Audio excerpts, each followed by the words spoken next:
Okay, we're here today just to show a little bit of the cutout process for a typical home. And as you can see behind me, we've started this process.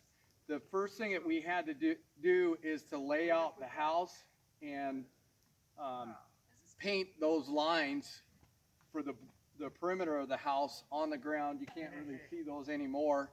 And we do the same process when we're doing the form as far as making sure we're relatively square. The other thing that we do is you want to be at least 3 feet outside of the um, boundaries for the footings. And the reason for that is that you'll need room to work on the forms. If you cut it exact, you wouldn't have any room to work on the forms or to move them and square them up and do what you need to do. So we've got it here, the garage. You can see the garage.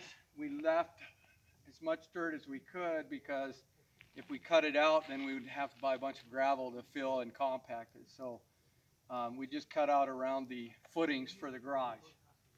The house part will be totally excavated, and you can see we're in the middle of that process of removing the dirt for the crawl space.